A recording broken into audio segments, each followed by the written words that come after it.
കൂടുതൽ വാർത്തകളും വീഡിയോകളും കാണാൻ ഈ ചാനൽ സബ്സ്ക്രൈബ് ചെയ്യുക. കൂടെ ബെൽ ബട്ടൺ അമർത്തുക. നമസ്കാരം. അനിഴം നക്ഷത്രക്കാരുടെ തൊഴില്, ദാമ്പത്യം, വൈവാഹികം ഇതെല്ലാം എങ്ങനെയാണ് എന്ന് നമുക്ക് നോക്കാം.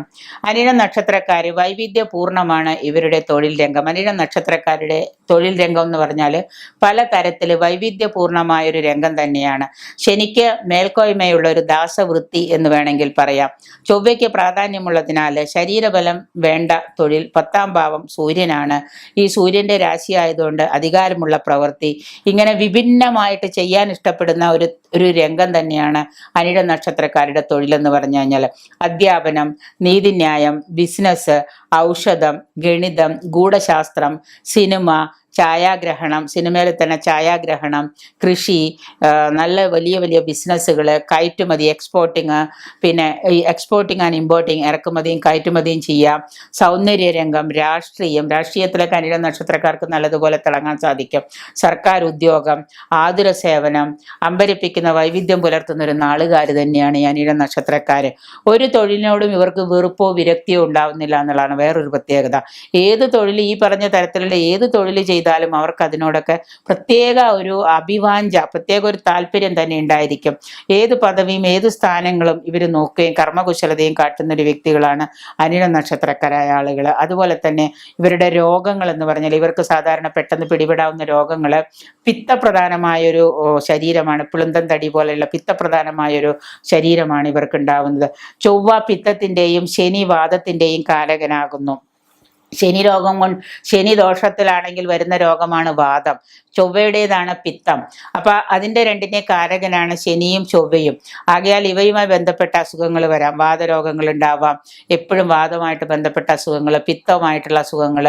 പിന്നെ അനിഴം നക്ഷത്രക്കാർക്ക് പാപഗ്രഹ സ്ഥിതി ചെയ്ത് മുകളിൽ പറഞ്ഞ ശരീരാവയവങ്ങൾ, അതായത് വാദ, പിത്ത, കഫ രോഗങ്ങൾ ബാധിക്കുന്ന ശരീരങ്ങൾ കൂടെ. ഇപ്പോൾ വാദം ബാധിക്കുന്നത് കൈകാലുകളെയും അസ്ഥികളെയും ഒക്കെയാണ്. ഹൃദയമാണ് പിത്തം, കഫക്കെട്ട് കൂടിയിട്ട് ഹൃദയത്തിന് അസുഖങ്ങൾ വരിക.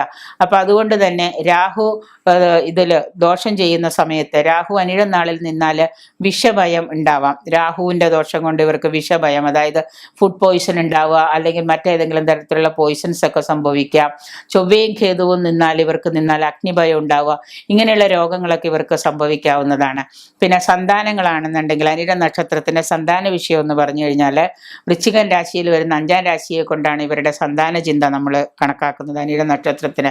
അപ്പോൾ ഇവർക്ക് സന്താന ഭാഗ്യം നല്ലതുപോലെ, പുരുഷനായാലും സ്ത്രീക്കായാലും സന്താന ഭാഗ്യങ്ങൾ ഉണ്ടാവും. സ്ത്രീ രാശിയും ഒക്കെ ആയതുകൊണ്ട് ഇവർക്ക് ഉറപ്പായിട്ടും സന്താന ഭാഗ്യം ഉണ്ടാകും. ശുഭഗ്രഹമായ വ്യാഴത്തിന്റെ രാശി മീനമാകിയാൽ സൽസന്താനങ്ങൾ ഇവർക്ക് ഉണ്ടാകുമെന്ന് ഉറപ്പാണ്. പെൺകുട്ടികളായാലും ആൺകുട്ടികളായാലും ഇവർക്ക് സൽസന്താനങ്ങളൊക്കെ ഉണ്ടാകുമെന്ന് ഉറപ്പാണ്. പിന്നെയാണെങ്കിൽ ദാമ്പത്യമാണ്. അനിഴം നക്ഷത്രത്തിന്റെ ദാമ്പത്യം എന്ന് പറഞ്ഞു കഴിഞ്ഞാൽ 7ാം ഇടമാണല്ലോ നമ്മൾ ദാമ്പത്യത്തെ കൊണ്ട് ചിന്തിക്കുന്നത്.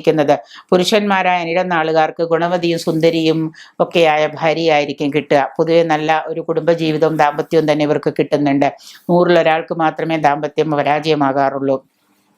മാത്രമല്ല ഇവരുടെ ഏത് ശ്രൈണ സ്വഭാവത്തിനും ഇവര് വഴങ്ങുന്നതും, ജീവിതത്തിൽ ഏത് തലത്തിലും ഇവർക്ക് തിളങ്ങാൻ, ദാമ്പത്യത്തിൽ തിളങ്ങാനും ഇവർക്ക് സാധിക്കുന്നതാണ്. മാത്രമല്ല അനിഴം നാളുകാരായ സ്ത്രീകൾക്ക് നല്ല ദാമ്പത്യം ലഭിക്കുമെങ്കിലും തന്നെ ആഡംബരപ്രിയരായിരിക്കും സ്ത്രീകള്. സുന്ദരനായിരിക്കുന്ന ഭർത്താവായിരിക്കും. പൊതുവെ അനുരഞ്ജനത്തിന്റെ പാത സ്വീകരിക്കുന്നവർ അനിഴം നാളുകാർക്ക് ദാമ്പത്യം എന്നും വിജയകരമായിരിക്കുക തന്നെ. അതുകൊണ്ട് അനിഴം നാളുകാരുടെ ദാമ്പത്യം എന്ന് പറഞ്ഞാൽ അത്ര മോശമല്ല. സ്ത്രീയായാലും പുരുഷനായാലും കുഴപ്പമില്ലാത്ത രീതിയിൽ, തരക്കേടില്ലാത്ത രീതിയിൽ കൊണ്ടുപോകാനും സാധിക്കും അവരുടെ ദാമ്പത്യം. പൊതുവെ പരാജയം എന്ന് പറയുന്ന വളരെ അപൂർവേ ഉള്ളൂ അനിഴം നക്ഷത്രക്കാരുടെ ദാമ്പത്യം.